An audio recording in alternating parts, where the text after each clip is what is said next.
So, blessed morning po mga kapatid. Good morning. Batiin po natin ating mga katabi. Good morning, bro.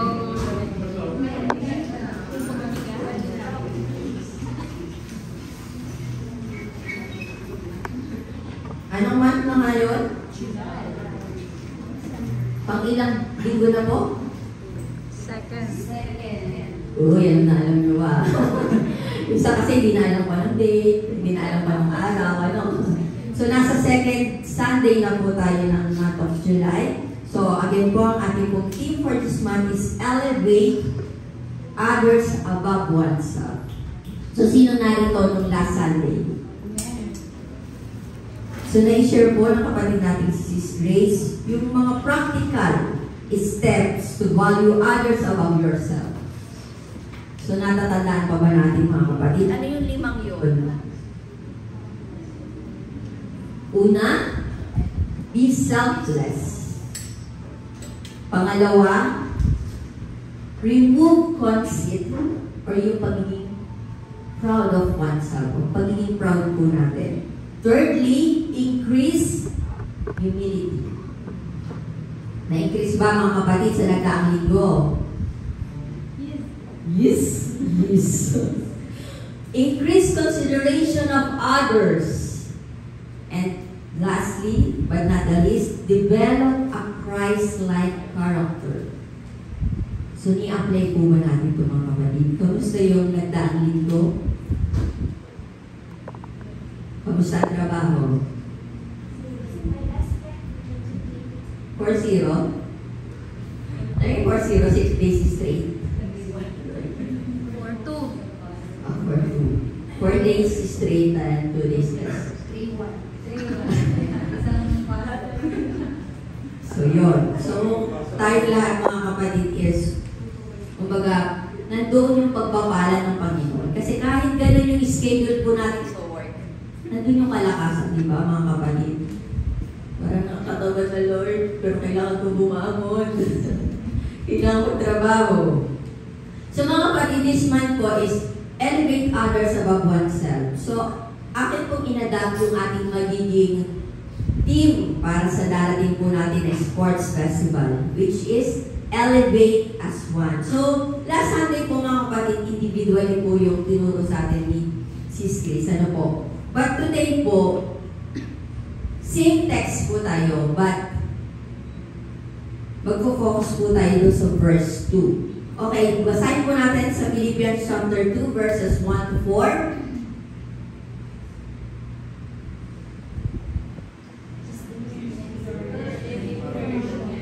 Belonging to Christ, and in comfort from His love, and in fellowship together in the Spirit, where your hearts tender and passionate, then again you will happy by living wholeheartedly with each other, loving one another, and working together with one mind and purpose.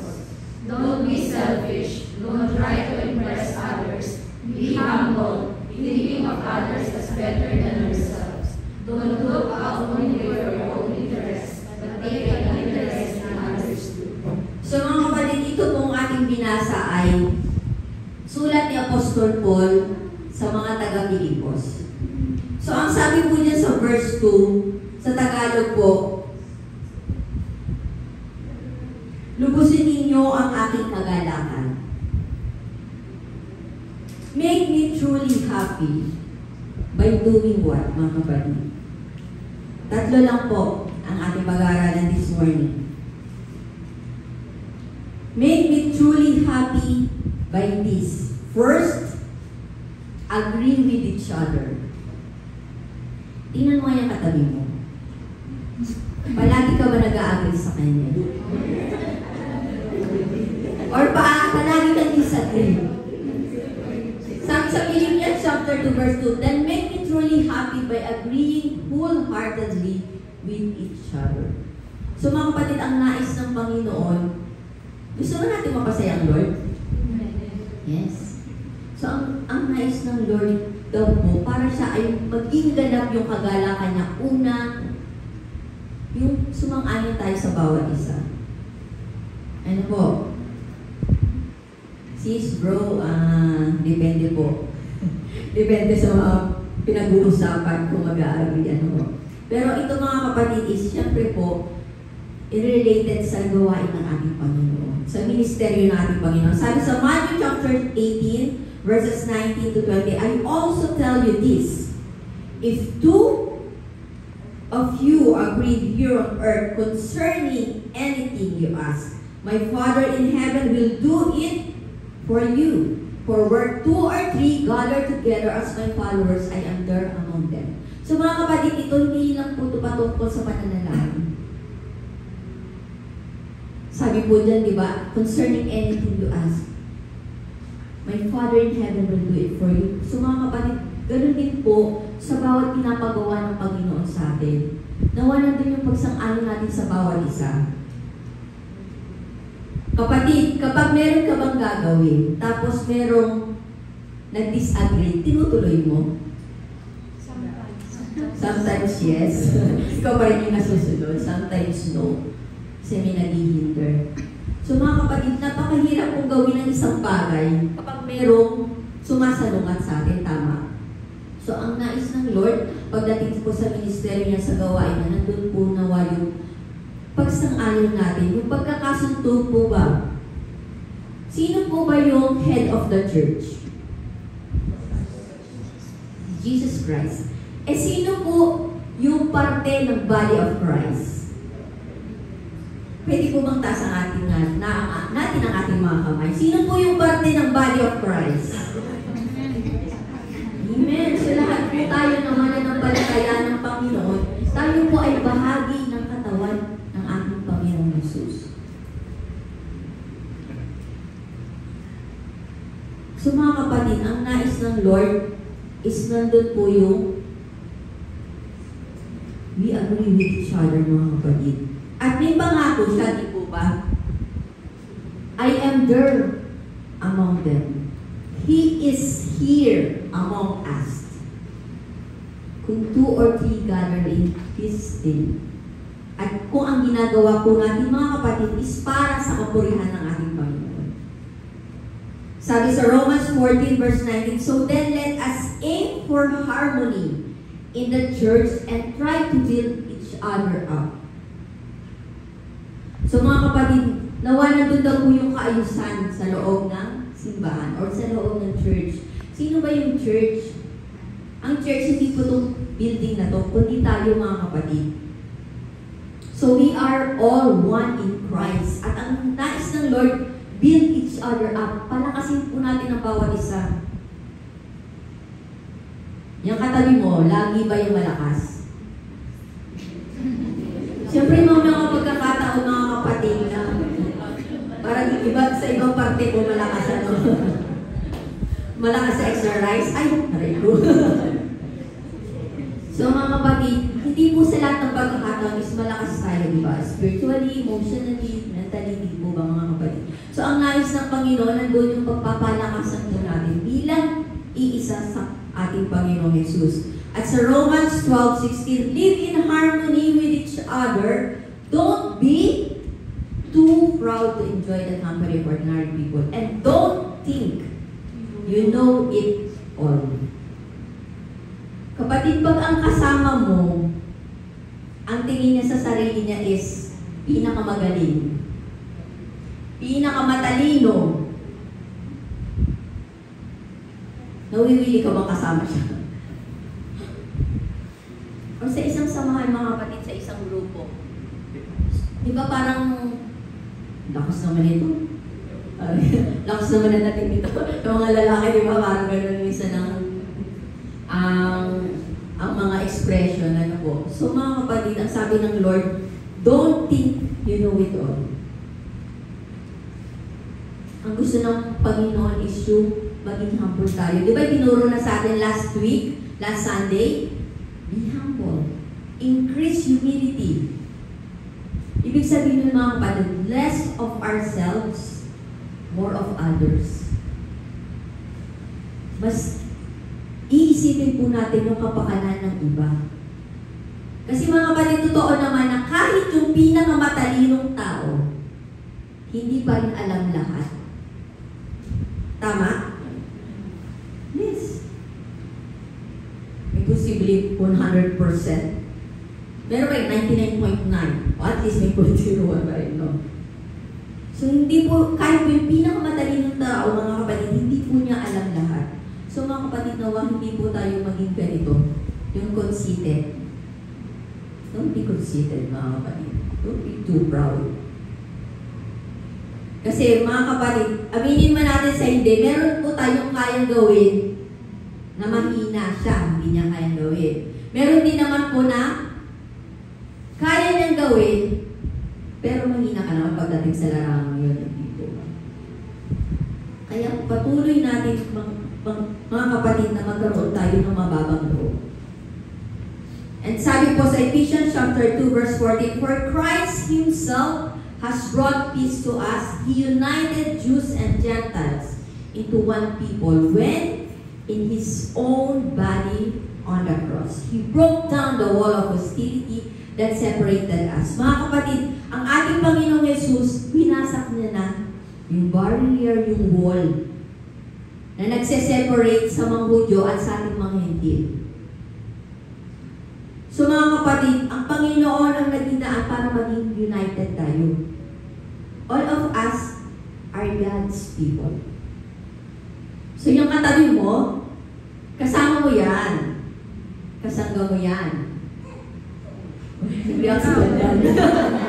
Parang ayaw yung dandan. So mga kapatid, mapahudyo man po or hindi, we are one in Christ.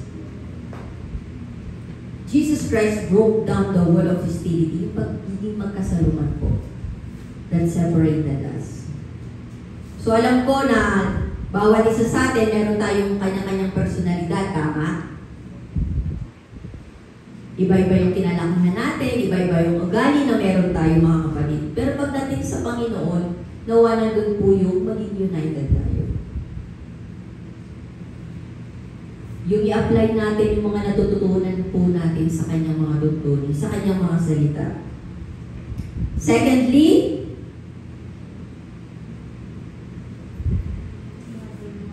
pakilaksan niya po.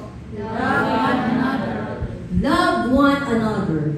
So dun po sa Philippians chapter 2 verse 2, "Then make me truly happy by agreeing wholeheartedly with each other, loving one another." So lagi po itong itinuturo sa atin, mga kapatid, ang mahalin natin ang bawat isa. Sabi po sa Colossians chapter 3 verses 13 to 14, "Make allowance for each other's faults and forgive anyone who offends you. Remember the Lord forgave you, so you must forgive others. Above all, clothe yourselves with love, which binds us all together in perfect harmony." Yang kapatid mo, na-offend ka ba niya?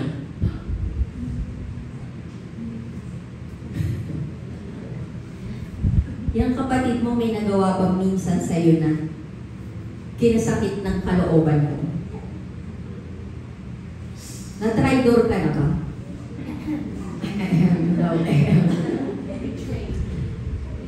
So mga kapatid, sabi ko, make allowance of each other's faults and forgive anyone who offends you. Sabi po, ilang beses ba natin dapat patawarin?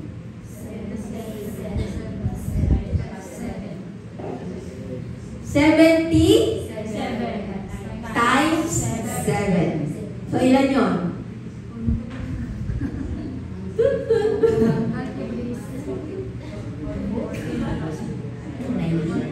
490. Tama? So mga kapatid, ang ibig sabihin po nun, kung ganun karami, kung papatawar, ganun karaming beses mong papatawarin ng kapatid mo na nagkasala sa'yo, ibig sabihin nun, mga kapatid, endless forgiveness. Tanong, ilang beses tayo nagkasala? Mula nang ipinanganak tayo hanggang sa ngayon. Mabibilang niyo ba? Nasa 490 lang kaya yun. So, ilang beses pa kaya tayo magkakasala mula ngayon hanggang sa kunin ng Lord yung hirap nating buhay. Kaya mga kapatid, yung sinasabing 70 yun 70 times 7, it means endless forgiveness. So kung ilang beses na nagkasala sa iyo kapatid mo, ganun karaming beses mo rin siyang patatawarin. Pinatawad ba tayo ng Lord? Kaya nga po, sabi, we must forgive others. And sabi po doon, clothe yourselves with love which binds us all together in perfect harmony. So, ibigin daw po natin, mahalin daw po natin ang bawat isa.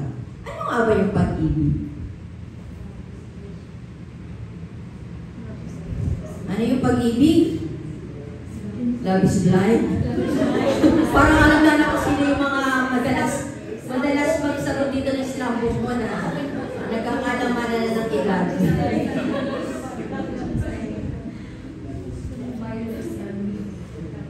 Ang sabi ko, ang pag-ibig ay matyaga at magandang loob. Hindi mainggitin, hindi magaspang ang pag-uugali, hindi makasarili, hindi magagalitin, at magpagtanim ng sama ng loob sa kapwa. Hindi ito natutuwa sa masama. Sa halip ay nagagalak sa katotohanan. Ang pag-ibig ay matiisin, mapagtiwala, puno ng pag-asa, at nagtitiyaga hanggang wakas. Yun, mga kapatid, ang pag-ibig. So yung katabi mo, kailangan mo yung pagtsaga. Pagpasensyahan, lawakan mo yung pangunawa. Kung medyo tumataas siya, medyo mas mabilis yung pag-level up niya, huwag kang mainggit. May panahon din para sa'yo. So, kung unang sinagot ng Lord ang prayer niya, huwag kang mainggit. May panahon na ibibigay ng Lord para sa ating mga kapatid. So, ganun po yung pag-ibig na gusto ng Lord na iparamdam natin sa ating mga kapatid. So, naintindihan ang love.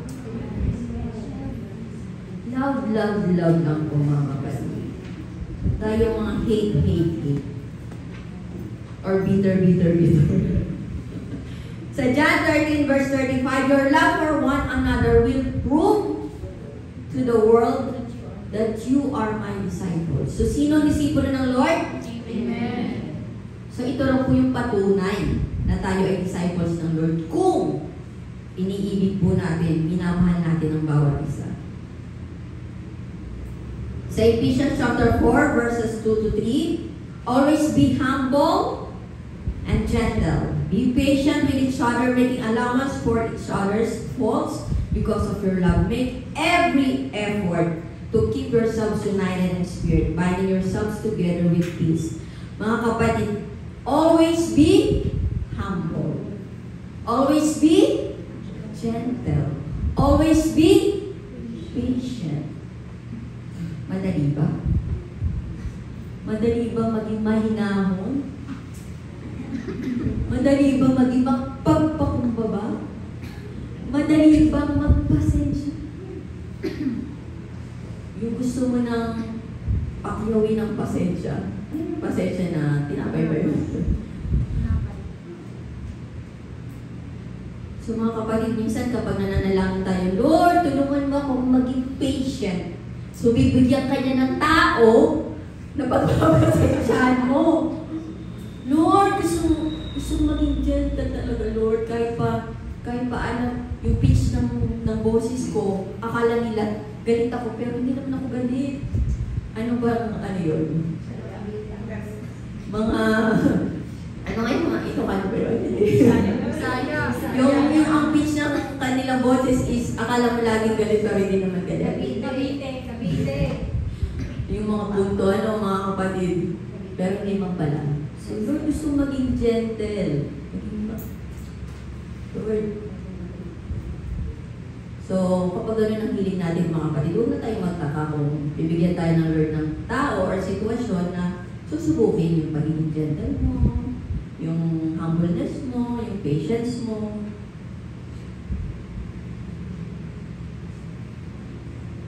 And so 1 Peter chapter 3 verse 8, finally all of you should be of one mind, sympathize with each other, love each other as brothers and sisters. Be tender-hearted and keep keep a humble attitude. So, ganito pa rin mga kapatid, magkaroon tayo ng puso. Malambot ng puso mga kapatid. Yung handa po tayong ibigin ang ating kapatid, ang ating kasama, ang ating mga brothers and sisters. Handa tayong tulungan sila sa mga panahon na kailangan nila ng tulong. Handa tayong makinig kahit paulit-ulit na yung sinasabi nila. Ano yung mga babae? Girls, ganun ba tayo girls? Paulit-ulit? Historian? Sabi ko, sir, na history. So, ganun talaga. Parte yun ng mga girls, mga boys. Ang mga lalaki, ano yan eh, very firm yan sa pag nagsalita yung pag sinabi ko, oo yan. Pag sinabing hindi, hindi. Pero mga babae, oo kanina, hindi na ngayon. Mamaya, ewan ko lang. So mga kapatid, nawa po yung humbleness natin, yung tender-hearted, be tender-hearted sa ating mga kapatid. And thirdly,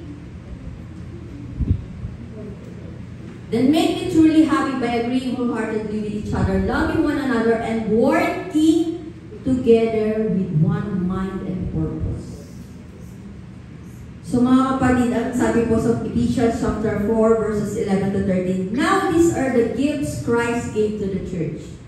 The apostles, the prophets, the evangelists, and the pastors and teachers. Their responsibility is to equip God's people to do His work and build up the church, the body of Christ. This will continue until we all come to such unity in our faith and knowledge of God's Son, that we will be mature in the Lord, measuring up to the full and complete standard of Christ. So mga kapatid, ang bawat isa po sa atin is may spiritual gifts.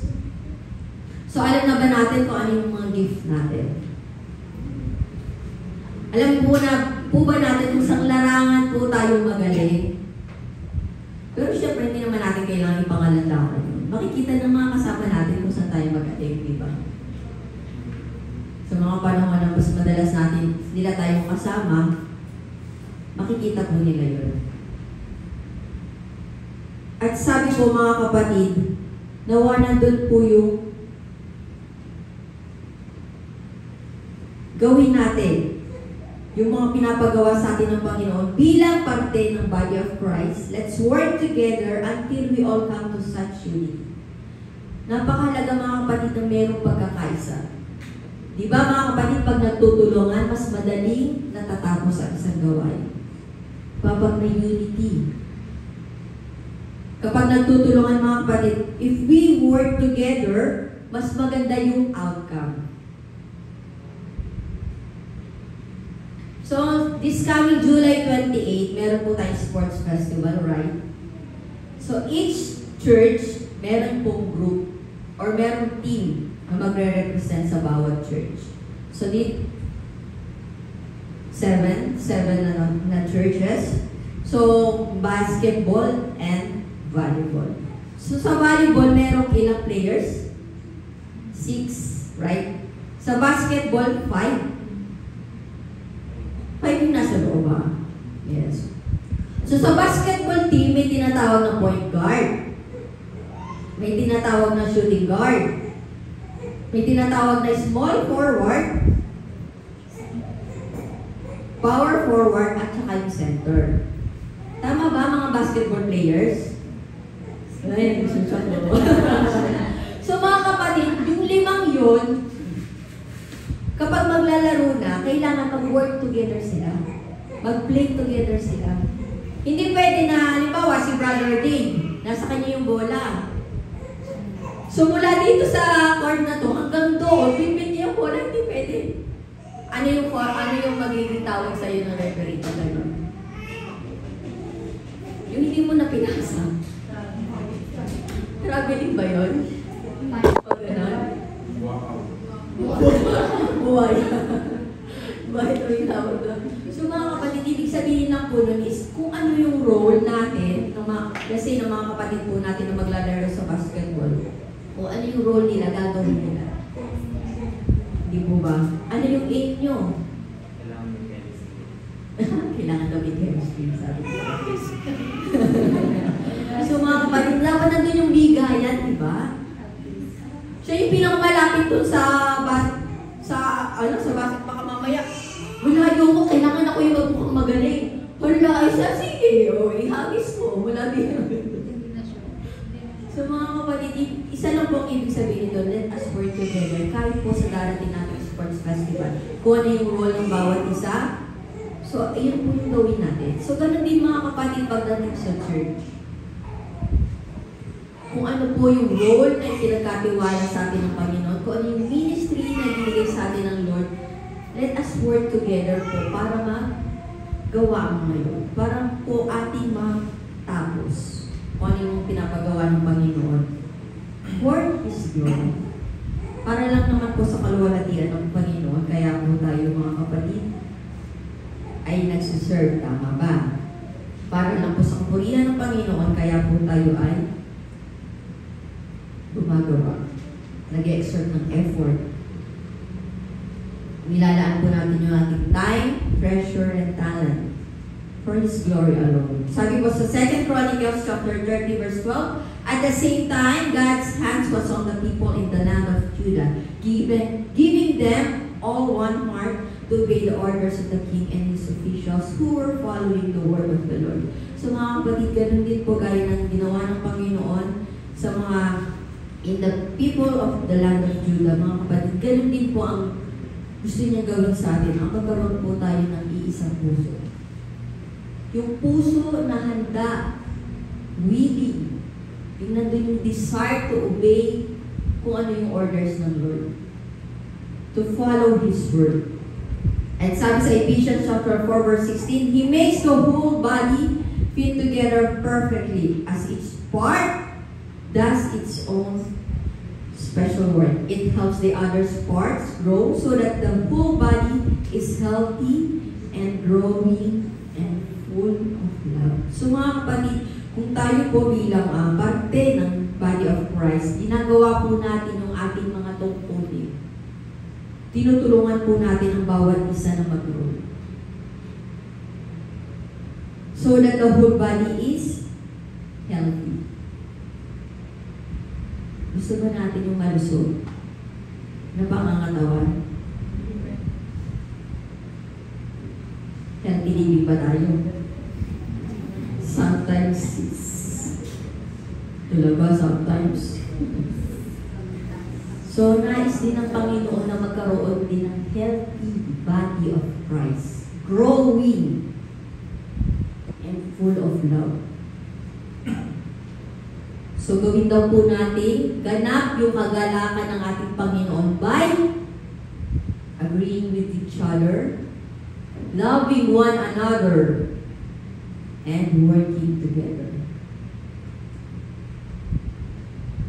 For our conclusion, ayan po.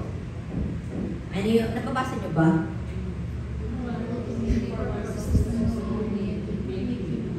So yan daw po mga kapatid yung ultimate purpose natin. To know Him and to make Him known. So nawa yun po ang ating maging aim mga kapatid, maging purpose ng body of Christ. For our conclusion, sa Psalms 133 verse 1, how good and pleasant it is when God's people live together in unity. In Galatians chapter 3 verse 28, there is no longer Jew or Gentile, slave or free, male and female, for you are all one in Christ Jesus. Iisa tayo mga kapatid. So nawa nandun palagi po yung pagmamalasakit, nandun yung pagmamahal, nandun yung pag-unawa, nandun yung pagpapalakasan sa bawat isa mga kapatid. Let us all bow and pray. Lord, maraming salamat po Panginoon ko sa mga ito na pinagalo mo sa amin. Lord God, we thank you Lord for your words that has been preached this morning, Lord God. We thank you Lord God, Panginoon, sa patuloy na pagpapaalala sa amin, Panginoon. Kung ano nga po ba yung bagay na nainais mo, Lord God, mula sa iyong mga anak, to your people, Lord God. your children, Lord God. Kaya nga po, Panginoon, ng sino mang magulang, Lord God, ang nais mo sa iyong mga anak, Panginoon, ay palaging magkakasundo, nagmamahalan at nagtutulungan, Lord God. Kaya, Panginoon, tulungan mo kami, Lord, na sa lahat ng aming mga rutunan sa umagang ito, Lord God, i-apply po namin ito, Lord God, sa aming pamumuhay bilang Kristiyano, Lord God. I-apply namin ito, Lord God, sa araw-araw, Panginoon. Patuloy, Lord God, bigyan mo kami ng puso na mapagpakumbaba, Panginoon ko. Bigyan mo po kami, Lord God, ng kahinahunan, Panginoon ko. At patuloy, Lord God, nawanan din yung patience namin, Lord. At Panginoon, sa kung sino man, Panginoon, kapatid namin, kaibigan, o kung sino man tao, Panginoon, nagkasala sa amin, Lord, tulungan mo kami, Panginoon, na patawarin sila, Lord God. Ikaw po ang nakakabatid, Panginoon, ko ng aming nasa puso at isipan, Lord God, po. Na nakita ka pa po, Lord, na unforgiveness sa puso namin, Panginoon. I pray, Lord God, natanggalin mo na po ito, Panginoon. Dahil, Lord, kami lang din naman po ang nahihirapan. Dumaragdan lang po ito, or nagiging dahilan lang po ito, Lord, para ma-burden kami, Lord. Kaya, Lord, gaya ng pagpapatawad mo sa aming Panginoon, nalangin namin, Lord God, na tulungan mo kami na magpatawad ng Panginoon sa mga taong nagkakasala sa amin. Lord God, tulungan mo rin po kami, Panginoon, na lahat ng mga tuturin mo, Panginoon, lahat ng mga utos mo, Lord God, ay siya namin masunod sa amin ng buhay, Father God. Mahirap, Lord. Mahirap. Ngunit, by your grace, Lord God, by your help, Lord God, through your help, Lord, alam namin, Panginoon, na sasagawa namin ang lahat ng ito, Lord God. Maraming salamat, Lord, and we thank you also, Panginoon, sa buhay ng mga kapatid ko na narito, Lord God. Batid mo, Panginoon, ang pangangailangan ng bawat isa, Lord God, at mga aspeto ng buhay namin, Panginoon. You are Jehovah Jireh, Panginoon. You are a provider, Lord God. Kaya, Panginoon, salamat sa patuloy mong pagpapala. Salamat, Panginoon, sa patuloy mong biyaya na pinagkakaroon sa amin, Lord God. Maraming salamat sa patuloy mong pag-ibig sa amin, Panginoon ko. Sa kadakilaan at katapatan mo, Lord God. Maraming salamat, Lord God. Muli, Panginoon, sa iyo lang po ang pinakamataas na papuri, pagdakil at pagluwalhati sa tanging pangalan ng Jesus. Amen. Amen.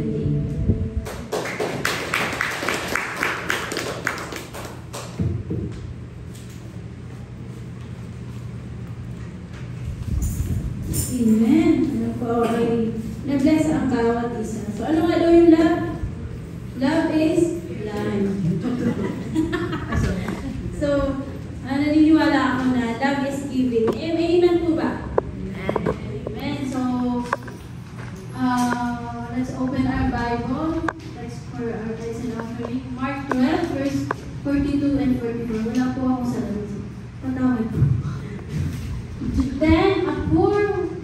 Then a poor widow came and wrapped in 2 small coins. 43, Jesus called his disciples to him and said, I tell you the truth, this poor widow has given more than all the others who are making contribution.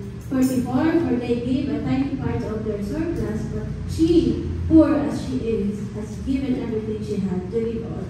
So, meron akong Tagalog version niya. May lumapit doon na isang mahirap na biyuda at naghulog ng 2 pirasong palya. Tinawag ni Jesus ang mga tagasunod niya at sinabi, sinasabi ko sa inyo ang totoo, mas malaki ang ibinigay ng biyudang iyon kaysa sa lahat ng nagbigay, sapagkat silang lahat ay nagbigay lang na sumusobrang pera nila, pero ang biyuda ay nagbigay sa kabila ng kanyang kahirapan, ibinigay niya ang lahat ng kanyang kinabubuhan. Papuri sa Diyos sa salita. Amen. Bakit kaya sinabi ng Panginoon doon na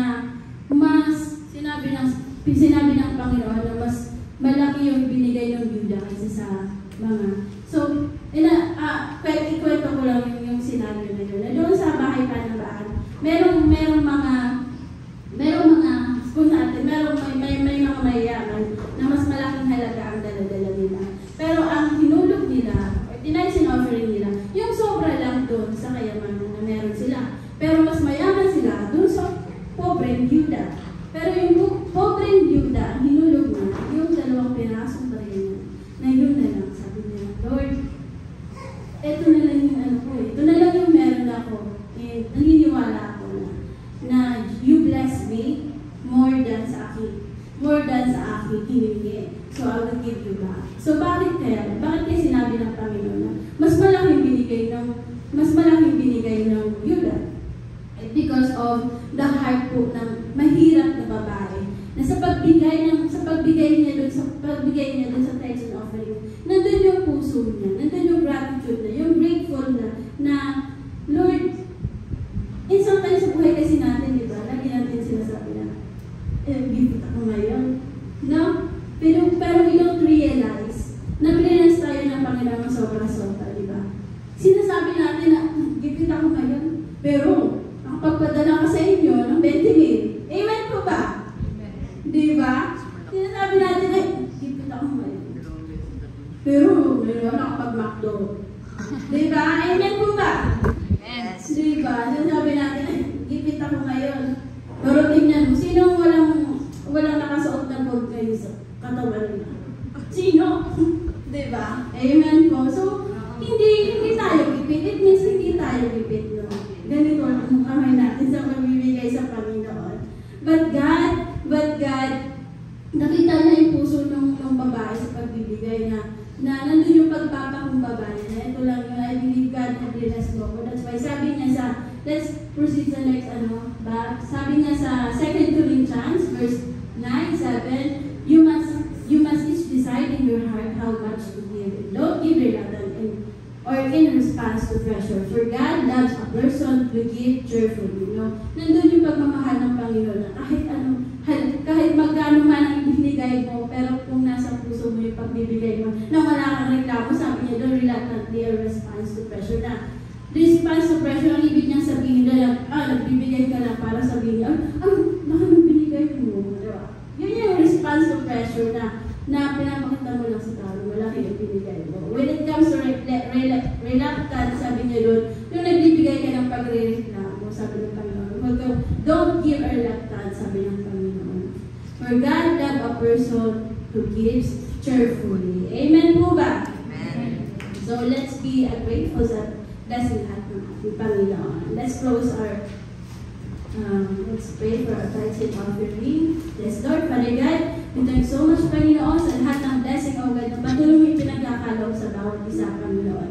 Maraming salamat, Panginoon, sa blessing, Panginoon, na natatanggap ng aming pamilya, Panginoon, sa Pilipinas, O God. Maraming salamat, Panginoon, sa trabaho, O God. Maraming salamat, Panginoon, sa lahat ng biyaya pinagkakaloob mo sa araw-araw, O God. And even, Panginoon, thank you so much for all your protection, Panginoon, sa pagpasok namin sa trabaho, O God. And we ask, Panginoon, we pray, O God, continue to bless, Panginoon, ang company, Panginoon, na pinagtatrabahuhan namin, O God.